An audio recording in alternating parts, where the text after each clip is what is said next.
우리의 영원한 소망이 되시는 거룩하신 하나님 아버지, 오늘 나라와 민족을 위하여 기도하는 보훈의 달 6월 첫 주이고 현충일을 맞아 이렇게 저희들 함께 예배드리게 하심을 감사하며 영광과 찬양을 드립니다. 지난 한 주 동안도 세상에 살면서 알게 모르게 지은 죄 이 시간을 통해서 회개하오니 불쌍히 여겨주시사 용서하여 주시옵소서. 하나님 아버지, 고난과 시련의 역사를 살아오며 수많은 전쟁과 위기에서 자유와 민주, 평화를 지켜주심을 감사합니다. 일제강점기 시절 독립운동가 선열님들의 희생으로 자유와 독립을 이루고 6.25 전쟁 중에도 나라를 지키게 해주신 하나님 아버지, 희생하신 선녀님들의 자손들의 아픔을 저희들의 기도로 남아 함께하는 은혜를 베풀어 주시옵소서. 요즘 코로나19로 인해 지난 1년 이상 공포와 불안감에 살아오며 정치와 경제가 무너진 현실을 하나님께서 회복하여 주시길 원하옵고, 힘들게 살아가는 저희 종들 불쌍히 여기사 정상적인 활동으로 부활 회복시켜 주시옵소서. 지금 백신 주사가 전국의 지자체에 보급되어서 모든 국민들 하루빨리 백신 주사를 맞아서 일상생활 하는데 부족함 없이 믿음이 굳게 서며 더 덥게 생활할 수 있도록 은혜 주시옵소서. 하나님 아버지, 지금 세상 어느 곳에서는 전쟁을 하고 있는 국가가 있습니다. 하나님께서 전쟁을 멈추게 하시사 평화가 찾아오는 나라가 되게 하옵소서. 지금 세상 곳곳에 나아가 복음을 증거하는 선교사님들을 기억하여 주시고, 코로나 시대에 복음 활동이 멈춰있는 선교사님들 날마다 지혜를 더하여 주시고, 열방에 예배하는 그날을 기대하며 승리하신 주님만 바라보게 하여 주시옵소서. 오늘도 주님 앞에 나오지 못한 성도님들 어느 곳에 있든지 사랑의 은혜를 붙잡아 주시옵소서. 하나님 아버지, 저희 교회 몸이 성치 못한 고통 속에 살아가고 있는 성도님들을 깨끗게 치유하여 주시고 사랑으로 품어 주시옵소서. 이 시간 예배의 말씀 전하실 목사님에게 성령을 부어주시고 은혜의 생명의 말씀으로 인도하여 주시옵소서. 예배를 섬기는 성도님들에게 기쁨과 감사가 넘치게 하옵소서. 우리의 진리와 생명으로 인도하시는 예수님의 이름으로 기도드립니다. 아멘.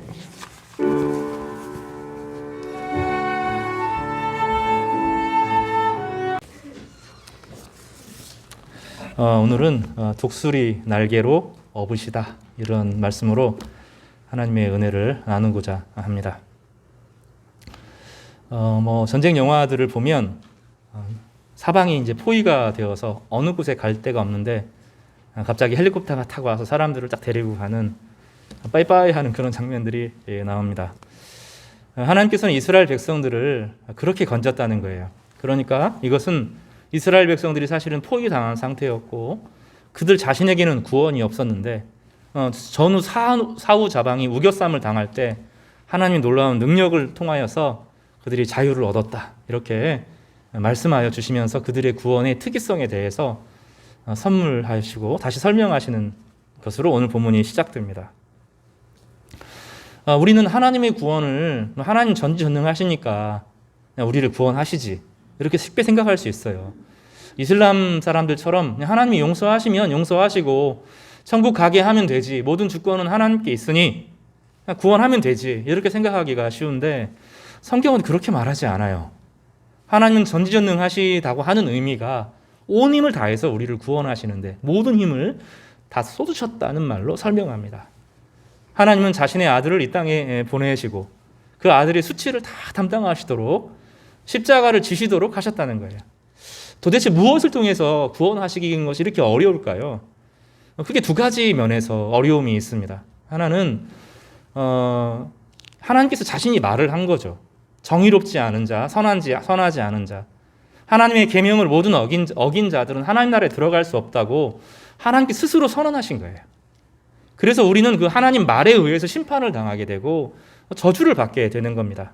하나님이 죄 있는 자를 구원할 수가 없어요. 하나님 자신이 못하는 겁니다. 우리는 하나님의 전지전능함을 자꾸 착각해요. 선한 사람이 악을 저지르는 것은 악한 사람이 되는 거잖아요. 그것은 하나님의 구원이 아닌 거죠. 하나님 자신이 선하시기 때문에 선한 구원을 하시려고 하면 죄 있는 사람은 심판을 받아 마땅해야 되는 거예요. 죄 있는 자가 심판을 받아 마땅해야 되는데 하나님의 기준에 이르지 못한 사람을 내가 이 사람을 건져줄게 이러면 불공평하고 정의롭지 않은 겁니다. 악한 사람이 그저 구원을 얻는 것은 마땅하지가 않은 거죠. 그래서 우리 모두는 하나님의 자유의 선물을 제대로 받지 못한 상태에서 저주를 받아야, 심판을 받아야 마땅한 겁니다. 근데 하나님께서는 최선의 노력을 기울이셨어요. 인간의 모든 죄들을, 우리의 연약함들을, 우리가 마음속에 하나님 두기 싫어하는 마음을, 그 모든 저주를 자신의 아들이 담당하도록, 그 아들 안에서 자신 역시 고통을 당하시면서 성부와 함께 고통을 당하면서 십자가의 저주를 같이 담당하시면서 아버지와 아들의 그 분리를 통해서 우리와 화해하게 하고 우리를 씻어주시고, 또 그 믿는 모든 자에게 성령을 보내어 주셔서 일생 동안 떠나지 않는 방식으로 최선을 다해서 우리를 건지시는 것입니다. 우리가 그 하나님의 그 구원에 대해서 이 하나님이 얼마나 최선의 노력을 기울인지 안다면 우리 하나님께 감사하고 감격할 수밖에 없는 것입니다. 그 마음을 아는 사람들은 하나님이 알아서 그 사람들 구원하시겠지 이렇게 하시지 않고, 사도들은 자기 제자들을 위해서 또 성도들을 위해서 눈물로 기도하고, 오직하면 바울은 해산하는 수고를 감당하기까지 내가 너희들을 낳았다 할 정도로 온 힘을 다해서 성도들을 향해, 제자들을 향하여서 온 열정을 다하면서 기도했던 것입니다. 구원은 그렇게 쉬운 문제가 아닙니다. 하나님의 구원은 정말로 간단한 문제가 아니고 하나님이 모든 노력을 기울이고 또 그것을 믿음으로 백성들이 받을 때 일어나는 독특한 사건인 것이죠.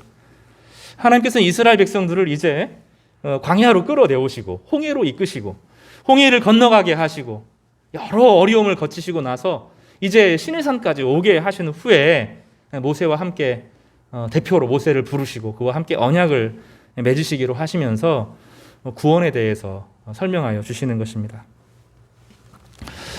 그리고 뭐라고 말씀하시죠? 4절에 내가 애굽 사람들에게 어떻게 행하였음과 내가 어떻게 독수리 날개로 너희를 업어 내게로 인도하였음을 너희가 보았느니라, 이렇게 말씀하시고, 이 구원을 경험한 사람이라면 나와 언약을 맺을 것인지 그들에게 물어보십니다. 일방적으로 너 이렇게 내가 구원했으니까 너 이렇게 살아야 된다 이렇게 하시지 않고, 내가 너희들을 구원한 것이 분명히 맞는데 너 나랑 언약할 거냐? 내가 너희 끝까지 지켜줄게. 너희는 제사장 나라로 살 것인가? 이렇게 물어보시는 장면이 오늘 19장 이 메시지입니다. 18장에서 바로 20장으로 넘어갈 수 있어요. 19장이 없어도 됩니다. 그냥 하나님이 너 내 구원했으니까 너 내 말 안 들으면 죽일 거야. 너 구원 받은 자로 쌉당하게 안 살면 너 가만 안 둘 거야. 죄 지으면 가만 안 둬. 이렇게 하실 수도 있어요. 그런데 하나님께서 그러지 않고 19장 한 장을 딱 기록하시면서 아주 자세하게 마치 혼인 신랑 결혼 신부를 이제 준비하는 과정 가운데서 그 일들을 감당하도록 너 정말로 결혼할 건지 물어보고 계십니다. 설교를 준비하면서 제 아내한테 되게 미안했어요.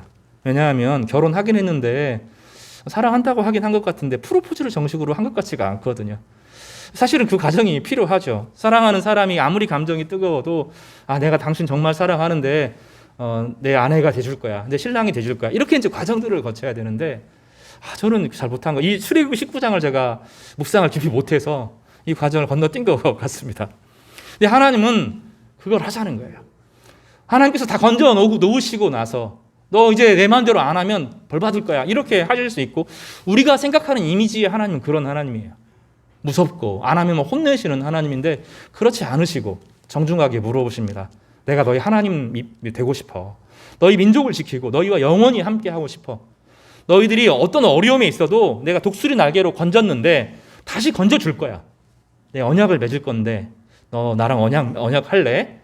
우리식으로 말하면 군신 언약처럼 보이지만 사실은 혼인 언약으로 너 나랑 결혼할래? 하는 정중한 제의를 오늘 말씀에서 하고 계십니다. 하나님은 무례한 분이 아닙니다. 그리고 물어보시는 거죠. 우리도 그렇습니다. 우리도 하나님께서 우리 마음을 두드리십니다. 두드리시고 여러 가지 과정에서 너 내가 네 안에 들어가서 살고 싶은데 너 내 신랑 할래? 내 신부 할래? 이렇게 물어보는 일반 젊은 남녀아이들처럼 내가 너 끝까지 책임질 건데 너 하나님 백성으로 살 거니? 물어보시고 내가 너를 영원한 구원으로 이끌 것인데 함께 할 거니? 하고 물어보시는 그런 하나님의 모습이 오늘 본문에서 그려지고 있습니다. 성도 여러분, 이 본문은 이스라엘 백성들에게만 해당되는 것이 아닙니다. 예수 그리스도의 십자가로 우리의 모든 죄를 다 용서하시고 스스로 인간의 모든 죄들을 십자가에서 담당하신 우리 하나님께서, 예수님께서 우리를 향하여 물어보시는 거예요. 내가 너의 죄를 씻어주기를 바라는데 씻김 받고 거룩하게 살고 싶니? 영원한 하나님 나라를 누리고 싶은지 물어보시는 거예요. 그럴 때 우리는 그 말을 들으면서 아멘으로 화답하고 주님 제 안에 들어와서 영원히 함께 해주십시오 고백하면 되는 겁니다. 주님께서 문을 두드리실 때 주님 아멘 하고 받으면 주님께서 우리 안에 들어와 계시면서 영원히 떠나지 않으시고 함께 동행하시는 그 은혜를 누리게 되는 것입니다. 오늘 그 예배가, 그 은혜가, 그 고백이 넘치는 귀한 시간 되기를 주님의 이름으로 축복합니다. 오늘은 6월 6일입니다. 현충일이고요. 6월 6.25라고 한 70년 전의 사건들을 기억하는 그런 시간입니다. 저는 설교를 준비하면서 오늘 독수리 날개로 업으셨다 하는 것이 이스라엘 백성들 민족에게만 해당되는 것이 아님을 잘 기억하게 되는 한 장면이 떠올랐어요. 그래서 자세한 자료를 살펴보았는데 우리나라 역사 가운데 아주 독특한 사건이 있습니다. 여러분도 잘 아실지 모르겠어요. 이제 흥남 철수라고 하는 사건입니다. 우리나라가 이제 압록강까지 갔다가 중공군이 이제 들어오게 되면서 몇몇의 작전에 큰 실수를 하게 됩니다. 미군들이 동사당하는 일들이 벌어지고 한 군단 전체가 죽는 그런 일이 벌어졌습니다. 그래서 이제 그 퇴각을 하는 가운데 국군하고 미군이 이제 흥남을 통해서 부산으로 거제로 탈출할 계획을 가졌습니다. 근데 그때 그 피난민들이 몰려들기 시작했어요. 그 배는 한 130척 되는데 피난민은 너무 많은 거예요. 그런데 이제 이 미군 사령관은 불가능하다. 우리가 수송할 수 있는 최소한의 인력이 한 3,000명 된다. 더 이상은 우리가 받을 수가 없다. 하고 안 된다고 이야기를 했어요. 근데 이제 우리나라 대장하고 무슨 대장인데 대장하고 또 통역사하고 그 통역을 담당하는 그 부사관, 미국 부사관이 이 장군을 설득을 합니다. 그리고 배에 타기로 결정을 해요. 그래서 12월 15일부터 26일까지 군 10개 군단하고 미군 10군단하고 대한민국 한 군단 그리고 피난민이 그 배에 타기 시작합니다. 철수한 작전에 동원된 그 숫자가 193척 정도 됩니다. 그리고 그 모든 사람들을 다 실었을 때가 12월 24일 크리스마스 이브 때 모든 사람들이 피난민이 거기에 실게 됩니다. 미군 지휘부는 이 피난민을 데려가는 것을 되게 꺼려했어요. 미군의 희생이 기다리는 동안에 너무 커지고 병력과 장비와 물자를 싣는데도 수송선이 부족한 상황입니다. 그리고 이 피난민 중에 수많은 스파이들이 들어와 있을 거라고 하는 첩보들이 실제로 많이 있었어요. 이거 안 된다고 그런 겁니다. 네, 한국 군단장이 그때 김백일이라고 하는 분이었는데 이분이 피난민 버리고 가느니 우리 군인들 놓고 가라. 우리는 그냥 걸어가겠다. 피난민을 실어달라고 요청을 합니다. 통역관 현봉학 그리고 에드워니 포니 이런 사람들이 이제 알몬드 장군을 설득을 합니다. 근데 이제 이 부분을 이 한국 사람들 군인들이 우리 차라리 죽어도 좋고 우리 걸어가겠다. 여기에 미국 이 장교가 뭐 이런 사람이 다 있나. 자기 백성들 살린다고 군인들이 목숨을 내놓는 걸 보고 설득이 됩니다. 그래서 배에 사람들을 싣기 시작합니다. 몇 명인 줄 아세요? 숫자가 다 나와 있는데 10만 5천 명을 싣고 갑니다. 불가능한 거예요. 원래 배에 아무리 해도 3,000명 실을 수 있는 거에 무기 다 버리고 모든 거 다 버리고 싹 버리고 거기에 사람을 가득 태우고 온 거예요. 10만 명. 우리 전주 인구의 6분의 1 정도의 숫자들이 그 배에 탔습니다. 그 중에 이제 메러디스 빅토리아호라는 배가 있는데 이제 마리너스 원래는 이제 이 사람이 레몬드 라루라고 하는 선장이 그 배의 선장이었습니다. 근데 이제 이 사람이 이제 거기에 항공유가 실려 있어요. 항공유는 그냥 조금만 뜨거워도 탁 터져버리는 거예요. 어마어마하게 실려 있었는데 거기에 이제 사람들을 싣고 가는 그 배에 아무도 실지 않으려고 하는 배에 기꺼이 실겠다고 이야기를 하는 거예요. 그리고 얼마를 실려면 14,000명을 한 배에 태웁니다.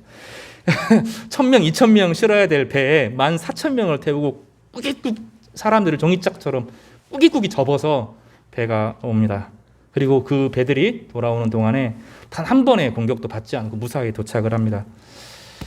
군수 물자만 그 배 한 곳에서, 그 메리너스 호에서 25,000톤을 버렸대요. 25만 톤을 버렸다고 해요. 대단한 사건이 벌어져. 이거 다 버리고 나면 완전히 선장이 망하는 것이고 불명예를 뒤집어 쓸 수 있는데 그걸 다 버리고 사람들을 싣습니다. 그 사람에게 나중에 물어봐요. 왜 그 사람 실었습니까? 당신이 큰 위험에 빠지고 불명예를 당할지 모르는데 그 사람을 왜 실었습니까? 그러니까 그 사람이 그렇게 답합니다. 내가 거기서 하나님의 형상을 보았다고 이렇게 말하고, 그 사람 나중에 그 전쟁 끝나고 미국에 돌아가서 수사가 돼요. 거기서 본 그 하나님의 형상이 워낙 강하고 하나님이 거기에 그 약한 사람들 속에, 가난한 사람들 속에 있다는 것을 발견하고 충격을 받는 겁니다. 그리고 모든 거 다 내려놓고 수사가 되어서 평생을 수사로 살다가 죽습니다. 그 사람이 그 일들을 했는지 아무도 몰랐어요. 죽고 나서 1년이 지나고 이 사람이 이런 사람이었구나 하고 밝혀진 대단한 사건이 있었습니다. 오늘 본문은 우리에게 하나님께서 이스라엘 백성들을 구원한 것처럼 또 우리나라 백성들을 그런 식으로 사실 건졌다는 거죠. 독수리 날개로 건진 것은 이스라엘 사람들만이 아닙니다. 그뿐만 아니라 우리 역시 구원이 독특하게 일어나는 거예요. 이건 기적이 아니면 설명이 안 되거든요. 전 세계 전쟁 속에서 이 부분은 설명이 안 돼요. 역사의 기록으로는 어떤 방식으로 설명이 될 수 없는 사건이 벌어진 겁니다. 여기서 나온, 우리가 잘 아는 것처럼 여기에서 피난 간 사람의 손자가 지금 우리나라 대통령이잖아요. 불가능한 사건이에요.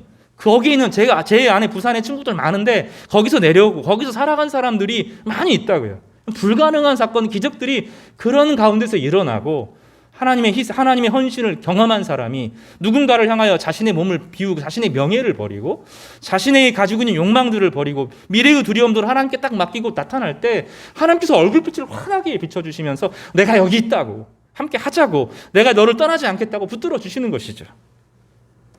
구원은 그렇게 일어납니다. 구원은 그저 어느 날 갑자기 이 사람 구원해야 되겠다 짠 이게 아니라 하나님이 모든 희생과 모든 노력을 다 해서 구원을 경험하는 거예요. 교회는 그 구원을 경험한 사람은, 하나님의 자유를 경험하고 하나님의 희생을 경험한 사람은 다른 사람을 향해서 그렇게 해야 된다는 거예요. 할 수 있다는 거예요. 의무만 있는 것이 아니라 그런 능력과 권력이 그 안에 주어지고 권능이 부어진다는 거예요. 거기서 하나님의 얼굴이 나타나고 하나님의 기적을 경험하고 하나님의 살아계심이 더 선명하게 경험되는 것이지, 자기의 이익과 자기의 명예와 자기의 힘과 자기의 욕망을 추구하는 사람에게 하나님의 얼굴이 교리적으로는 드러나지만 실질적으로는 드러나지 않고 늘 허무하고 허탈한 삶에서 매여 있게 되는 거죠. 그래서 오늘 그 새벽 설교에서도 주님께서 그렇게 말씀하세요. 가난한 자를 돕는 것은 구제하는 것이 아니라는 거예요. 하나님께 투자하는 것이다. 잠언에서 그렇게 말해요. 왜냐하면 그 가난한 사람들 가운데 하나님의 얼굴이 들어있고 하나님의 영광이 그 안에 있기 때문입니다. 주님께서 바로 그렇게 하시는 거예요. 오늘 그 19장에 이 말하는 하나님께서 내가 독수리 날개로 너희를 건졌다 하는 것은 모든 희생을 다해서, 모든 노력을 다해서, 자기가 하나님께서 하실 수 있는 모든 힘을 다해서 백성들을 건졌고 구원했다는 거예요. 그리고 그것을 모세가 경험한 모세가 먼저 손을 들고 기도하게 하시고, 그 구원에 참여한 여호수아가 가만히 있지 않고 아말렉이 쳐들어올 때 하나님이 건지시겠지 이런 방식이 아니라 직접 나가서 자기 백성들을 위해서 온 힘을 다하고 아픔을 경험하고 죽을 각오를 견디면서 그 자신의 백성을 건지는 그 싸움을 하는 것이죠. 그 가운데 하나님의 임재를 경험하게 되고 하나님의 살아계심을 경험하게 되는데 그 사람이 하나님의 사람이 되는 거예요. 이론적으로 하나님을 경험한 사람이 아니라 하나님을 배우고 하나님 그런 분인가 하고 나도 그 앞에서 한 발짝 내딛는 사람이 하나님의 형상으로 빚어져가는 은혜를 경험하게 되는 거예요. 그래서 성경에 있는 그 구원의 사람들은, 하나님의 사람들은 다 고통의 사람들이었어요. 그저 좋은 상황에서 다른 사람 하나님을 경험한 게 아니에요. 고통의 사람, 슬픔의 사람, 눈물의 사람인데 자신이 구원 경험을 다른 사람과 나누고자 할 때 여호수아 같은 사람으로 빚어지고 사무엘과 같은 사람으로 빚어지고 다윗과 같은 사람으로 만들어지고 형상화되는 거예요. 하나님이 우리를 만들어 가시는 방식이 그렇습니다. 성경을 머리로만 배우게 하는 게 아니라 믿음의 순종을 통해서 그 순종하는 사람이 형상으로 빚어져 가요. 우리 모두에게 그런 은혜가 있기를 정말로 간절히 바랍니다. 하나님은 이 구원을 경험한 이스라엘 백성들에게 요청하시는 거예요. 너 어떤 사람이 될 거냐? 하나님이 이스라엘 백성들을 그저 자유를 주기 위해서 건진 게 아니에요. 이집트에서 고난받으니까 그게 불쌍해서 건진 게 아니에요. 그들에게 제사장 나라, 하나님 나라의 꿈, 자유와 평등과 박애를 중심으로 하는 공의와 공평과 은혜가 넘치는 하나님의 성품을 드러내는 하나님의 아름다운 나라를 세우시고 그 나라를 통해서 하나님을 자랑하도록, 그 나라를 통해서 세상 모든 사람들이 힘의 원리가 아니라 자유와 평등과 박애의 능력으로 살아가는 이 나라를 세우기 위한 계획과 목적이 있으셨던 거죠. 하나님의 나라의 의미이고 목적입니다. 우리가 예수님께서 우리를 십자가에서 죽으시고 건지실 때 그저 불쌍해서 죄에서 고난받으니까 불쌍해서 건진 게 아니라고요. 우리 한 사람 한 사람을 세워가기 위해서 제사장으로, 하나님의 몸으로, 하나님의 형상으로 세움받기 위해서 우리를 건지신 거예요. 그 목적을 모르면 인생에서 헤매는 거예요. 이스라엘 백성들이 그걸 몰라요. 그거를 그저 구원받은 것, 하나님 우리를 좋아하나 보다 끝. 그리고 나서 구원의 목적, 하나님이 우리를 사랑하시는 목적들을 모르니 광야 40년간 광야 송 아래 뱅글뱅글 도는 거죠. 인생에서 한 발짝도 더 나아가지 못하고 열심히 가는데 제자리로 돌아가는 그런 비극을 경험하게 되는 겁니다. 그래서 하나님께서는 우리에게 제사장 나라가 될 것인지 물어보십니다. 모세는 광야 생활 40년을 견뎠어요. 그것을 통해서 하나님께 준비되도록 하나님이 모세를 고난에 빠뜨리셨어요. 그리고 10가지 재앙을 주셔서 이스라엘 백성들을 자유하게 하셨어요. 또 유월절을 통해서 죄사함의 은혜를 미리 경험하게 하셨어요. 홍해를 건너가게 하시면서 영적인 세례를 받게 하셨어요. 불기둥과 구름 기둥을 통해서 성령의 인도함이 무엇인지를 알게 하셨어요. 우리도 똑같아요. 우리도 인생에서 방황하는 순간들을 통해서 하나님의 은혜를 사모하게 됩니다. 그리고 경험하는 것이 그리스도의 십자가를 딱 경험하게 되죠. 복음이라는 게 다른 것으로는 설명이 안 됩니다. 기독교는 세상의 어떤 종교하고도 이 부분이 달라요. 그리스도의 십자가를 통해서 내 죄가 주님과 연결되어져서 주님의 십자가 지실 때 나도 거기서 죽었다. 이 고백이 아니면 그리스도인이 아닙니다. 그런 그리스도의 사람이 아니에요. 어떠한 경험과 체험이, 종교적인 체험이 세상에 많아요. 세상에 수많은 다른 종교적인 체험들이 많아요. 환락, 환희, 막 그런 거 엄청나게 많아요. 근데 그걸로 안 돼요. 종교적인 체험으로 나를 구원하는 게 아니에요. 다른 게 아니에요. 나도 죽을 수밖에 없는데 하나님이, 사실 나는 죽어야 되는 거예요. 하나님의 정의를 깨트린 사람은 죽어야 되는 거예요.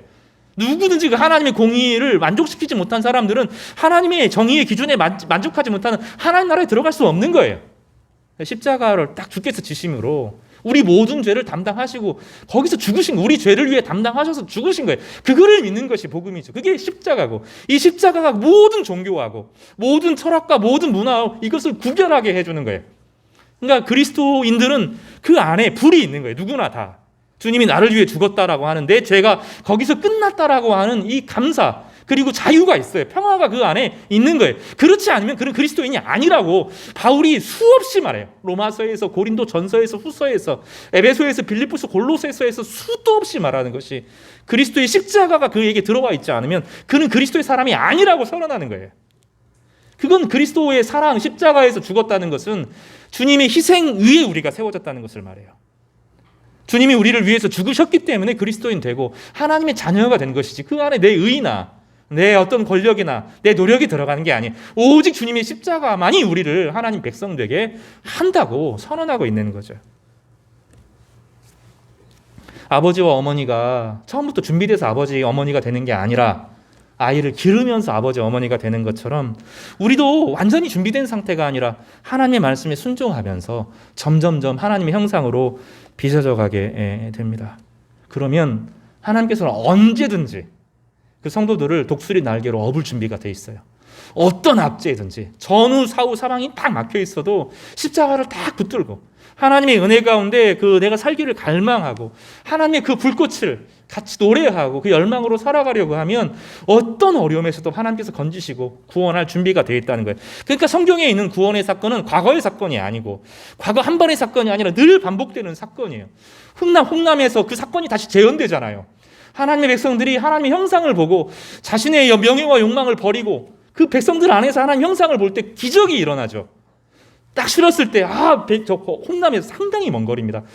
그 홍남이 어디냐면 이렇게 이제 우리나라 지도가 이렇게 있으면 밑으로 쭉 내려가다가 다시 이렇게 올라가잖아요. 요 사이거든요. 상당히 먼 거리예요. 아주 위쪽에서부터 부산까지 가는 동안에 단 한 번의 공격도 받지 않고 기적으로, 그래서 크리스마스의 기적이라고 불리는 독특한 사건이 일어나는 거죠.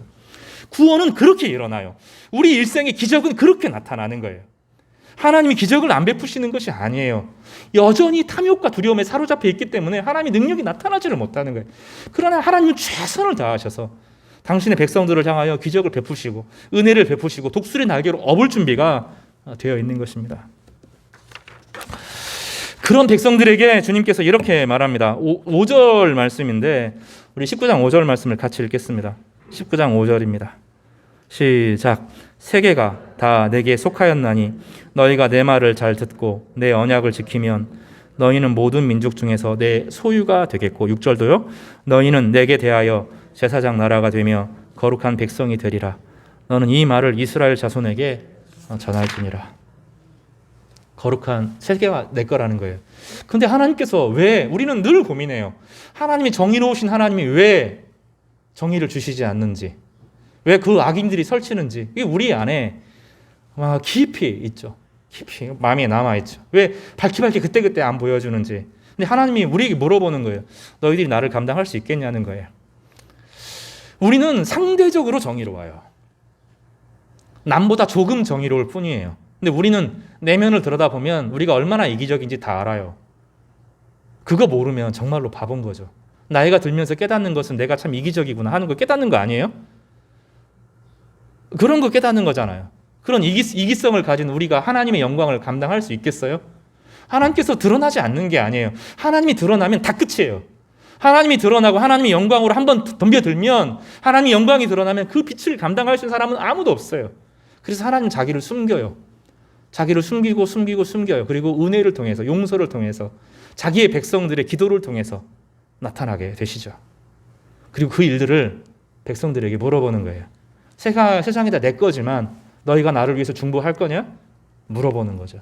이 제사장 나라라고 하는 것은 하나님과 세상 사이에 연결되는 복의 통로로서 사용되는 사람을 말하는데, 이건 다른 건 간단해요. 한편으로는 세상의 모든 죄악들을 내가 감당해서 기도하는 사람이에요. 이게 제사장이에요. 그런가 하면 한편으로 하나님의 축복을 그 사람들에게 전하는 사람이에요. 이게 제사장이에요. 그런데 하나님께서 이스라엘 백성 중에 레위인들을 특별히 택하셔서 제사장 삼으셨어요. 그런데 제사장 삼으신 목적이 무엇이냐면 레위인만 제사장이 아니라 이스라엘 백성 전체가 제사장 나라가 되는 것이 하나님의 꿈이었어요.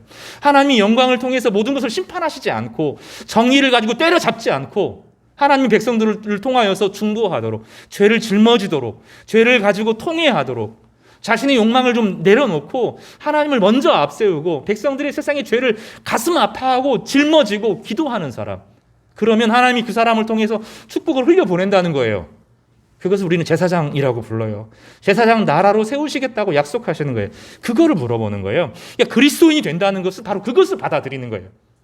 예수 그리스도의 십자가를 믿는 사람들은 그거를 믿는 거예요. 주님이 나를 위해서 죽으시고 나도 거기서 죽었다면, 그러면 주님께서 우리 가운데 초대하시는 거죠. 너 제사장으로 살 거냐? 하나님 백성으로 살 거냐? 세상 모든 것이 내 것이지만 세상을 심판하지 않고 너희들을 통해서 회복시킬 건데 너 그거 할 거냐? 그 일에 함께 동참할 거냐? 우리는 그 사람들을 교회로 부르는 거예요. 그 사람들을 교회라고 부르는 거예요. 교회는 그래서 간단한 게 아니에요. 그래서 외로워서 다니는 그런 곳이 아니에요. 물론 외로움 때문에 교회 와요. 관계가 없어서 교회 와요.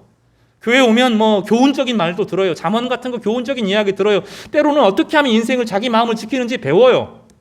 근데 그런 게 아니에요. 교회는 훨씬 더 깊은 의미가 있어요. 제사장으로 살 거냐? 죄 용서 받을 거냐? 죄 용서 받고 한번 그 하나님의 백성으로 한번 멋있게 쓰임 받을 거냐? 네 기도를 통해서 네 가족들이 살아나고 친척들이 살아나는 거 한번 경험해 볼 거냐?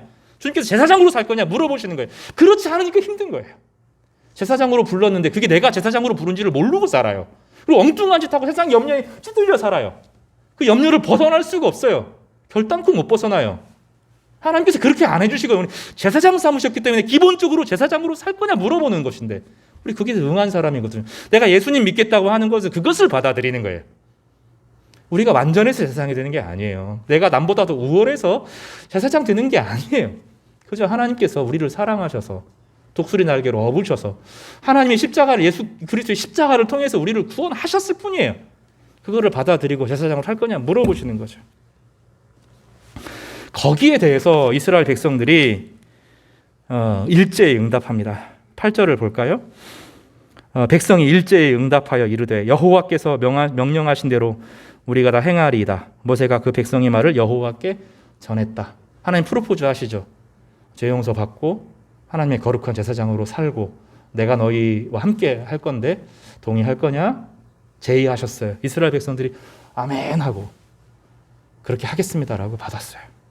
여러분 그런 은혜가 우리 모두에게 임하기를 바랍니다. 이게 받아하면 돼요. 주님께서 함께 살 거냐?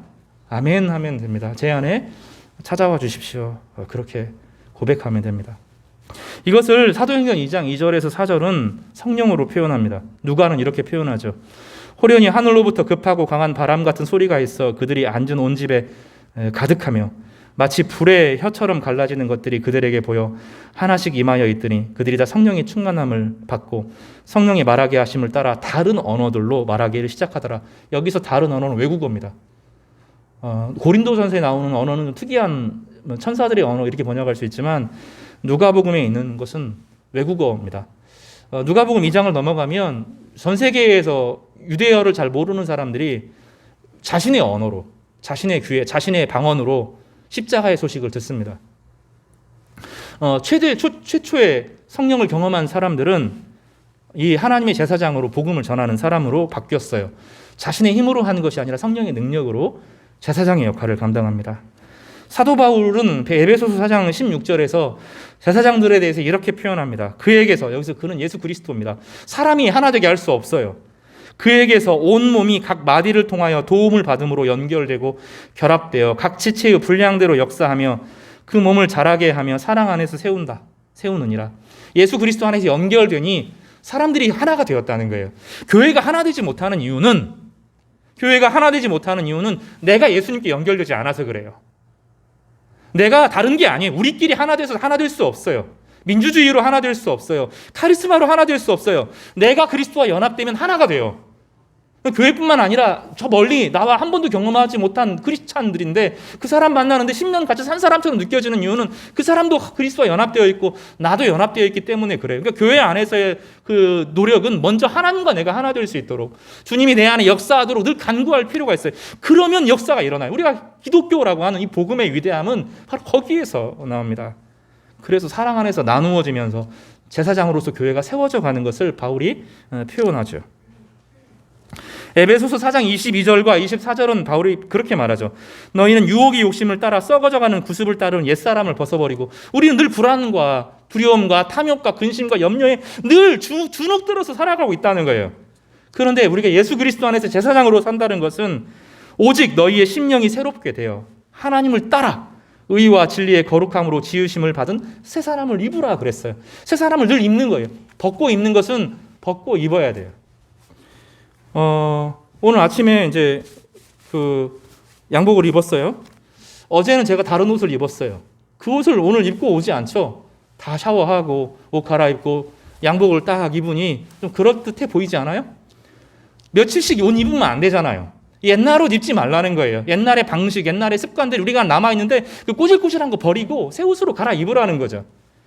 예전의 방식으로 이 땅에 사니까 어쩔 수 없이 옛날 방식으로 자꾸 돌아가려고 하는 제사장이 아닌 것으로 자꾸 자기를 자리매김하려고 하는 그래서 외적으로 뭐 사장 무슨 일을 하는 사람 역할 그걸로 자꾸 자기를 평가해요. 우리는 그렇게 평가받아서는 안 돼요. 우리 모두는 어떤 직업을 가지고 있든지 죄가 아닌 모든 직업은 다 거룩해요. 이게 칼빈주의 장로교의 핵심이잖아요. 어떤 직업이든지 간에 그 안에서 제사장으로 그 역할을 감당하도록 부름받은 거예요. 그 일을 위해서 하나님께서 역할을 허락하시는 것이지 그 자체가 목표가 아니라고요. 어떤 일을 하든지 상관없어요. 그 어떤 일을 하든지 내가 거기 제사장으로 서 있는 거예요. 내가 속한 사람들의 죄를 짊어지고 기도하는 거예요. 그러면 어느 순간 하나님께서 내 기도를 들으시고 나의 말을 통하여 그들을 통해 축복하시기 시작해요. 그 말대로 이루어지기 시작하는 시점이 딱 주어져요. 사람들이 그때 알아봐줘요. 야, 저 사람은 내 사람이 아니라 세상에 속한 사람이 아니라 하나님께 속한 사람, 하나님의 사람이구나. 어느 순간 알아봐요. 그때부터 무시하지 못해요. 그리고 여러분에게 찾아옵니다. 나 이 일 위해서 기도 좀 해줄래? 평상시는 그렇게 뭐라고 하다가 결정적인 순간에 그 사람밖에 생각이 안 나요. 그 사람에게 찾아와요. 기도해달라고 부탁하게 되는 거죠. 그리고 어느 순간 내 말이 다 이루어지기 시작해요. 그런 은혜가 여러분에게 임하기를 바랍니다. 이 매력과 이 즐거움이 없이 신앙생활 할 수가 없어요. 베드로는 이것을 더 구체적으로 아주 상세하게 이야기합니다. 그의 신기한 능력으로 생명과 경건에 속한 모든 것을 이미 우리에게 주셨으니 이는 자기의 영광과 덕으로서 우리를 부르신 이를 알므로 말미암아 이로써 그 보배롭고 지극히 큰 약속을 우리에게 주사 이 약속으로 말미암아 너희가 정욕 때문에 세상에서 썩어질 것을 피하여 신성한 성품에 참여하는 자가 되게 하셨느니라.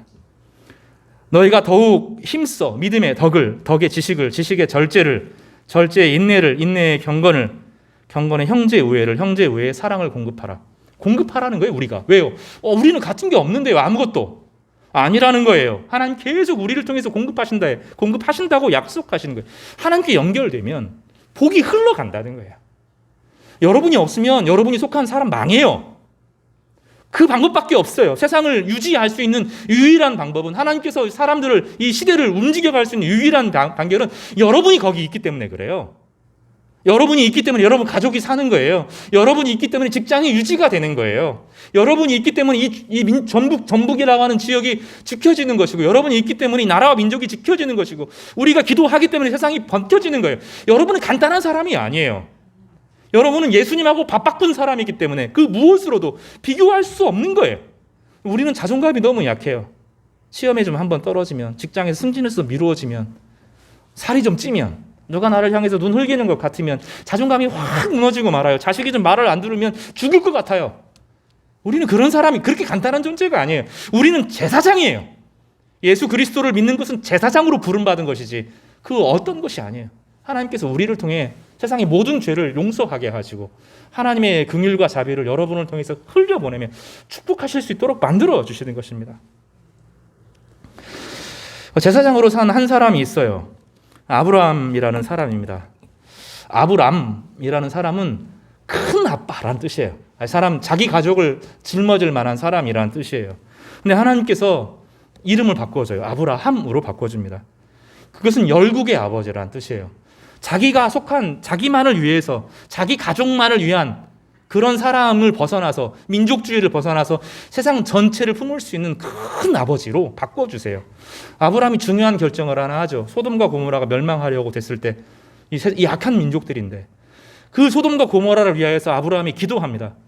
막 6번을 하나님 인간의 몸으로 오신 예수 그 하나님을 발목을 잡고 늘어지면서 따라가면서 한 번만 더 기회를 달라고. 저기 의인 10명만 있어도 구원하게 해달라고 허락을 맞잖아요. 의인 10명이 없었어 망한 거예요. 아브라함이 기도가 없었으면 훨씬 전에 망했을 거예요. 하나님은 바로 우리를 통해서 그 역할을 감당하도록 우리의 신분과 존재함을 완전히 바꿔 주시는 것입니다. 아브라함을 따라 살아가도록 영적인 제사장을 우리를 세우시는 것입니다. 말씀을 정리하면서 요한계시록의 한 사건이 떠올랐어요. 라오디게아 교회라는 교회가 있습니다. 라오디게아 교회는 제가 이제 유일하게 방문했던 교회예요.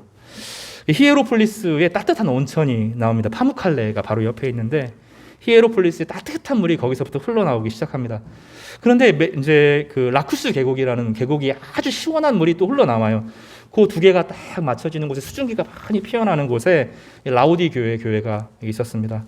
사람들이 거기서 제사를 드렸어요. 여기서 말하는 것은 이방신에게 제사를 드리면서 동물의 피가 거기에 많이 섞여 들어갔습니다. 물이 미지근한데 동물의 피가 섞여 있으니 완전히 오염되어서 썩은 물이 되는 거죠. 근데 교회도 꼭 그랬다는 거예요. 한때는 차갑게 냉정하게 진리가 무엇인지를 구분하기도 했고 한때는 열정으로 뜨거웠던 사람들인데 어느 순간 신앙이 세상과 섞이면서 이것도 저것도 아닌 애매모호한 존재, 세상의 기준에 맞춰서 행복해지려고 하는 애매모호한 존재가 된 거예요. 주님이 역겹다 그랬어요. 그 교회를 향해서. 그리고 안약을 사서 눈에 발라서 제대로 좀 봐라. 말씀을 보라는 얘기죠. 이야기하시고 그리고 요한계시록 3장 20절 그 유명한 말씀을 합니다. 볼지어다 내가 문 밖에 서서 두드리노니 누구든지 내 음성을 듣고 문을 열면 내가 그에게로 들어가 그와 더불어 먹고 그는 나와 더불어 먹으리라. 이 라오디게아 교회는 우리가 착각해요. 예수님을 안 믿는 사람에게 처음으로 주님께서 내가 문을 두드리니 너 내 안에 들어와서 함께 살지. 예수님 믿을래 안 믿을래 자꾸 그런 말씀을 해서 그 말이 아니라는 거예요. 예수님이 있는데 제사장으로 안 사는 거예요. 루처럼 살아요. 롯처럼 살아요. 아브라함이 조카 롯처럼 세상에서 이것도 아니고 저것도 아니고 애매모호한 상태로 하나님의 백성으로 살지 않고 세상의 행복과 즐거움에 맞춰서 애매모호하게 살아요. 영향력을 하나도 행사하지 못하고 이렇게 살아가는 거죠. 선하지도 않고 악하지도 않고 애매모호하게 사람들에게 칭찬받기도 안 하고 그러면서 사실 욕먹는, 아무것도 할 수 없는 그런 존재로 살아가면서 하나님이 역겹다고 말하는 거예요. 자기만 겨우 나중에 롯이 구원을 받잖아요. 주님께서 물어보는 거예요. 그래서 이 요한계시록 3장 20절은 초신자에게 한 것이 아니라 교회에게 다시 물어봐요. 볼지어다 내가 지금 문 밖에 서 있다는, 교회는 교회인데 주님이 그 안에 중심이 안 되고 다른 것이 그 안에 중심이 되어 있는 거예요. 중심에 들어와 있는 거죠. 이거는 교회뿐만 아니라 한 사람의 삶도 이야기하는 거죠. 한 사람의 성도인데 예수 십자가로 구원받았다는 경험이 분명한데 그 안에 예수 그리스도가 안 계시고 세상의 염려, 근심, 열등감, 두려움으로 꽉 차 있어요. 그러니까 마치 독침에 맞은 사람처럼, 독침에 맞은 그 벌레들, 짐승들처럼 점점 죽어가는 거죠. 주님이 밖에 계시다는 거예요. 계속 문 두드린다는 거죠. 너 그러면 안 돼. 너 나 다시 초대해야 돼. 그 안에 들어와서 내가 너와 함께 더불어 먹고 살면 살게 될 건데 초대하신다는 거죠. 이 이스라엘 백성들의 문제는 늘 그거였어요. 제사장으로서의 소명을 잃어버리고 세상에 기추어 맞추어 살다가 무너지는 것이 이스라엘 백성들의 문제였어요.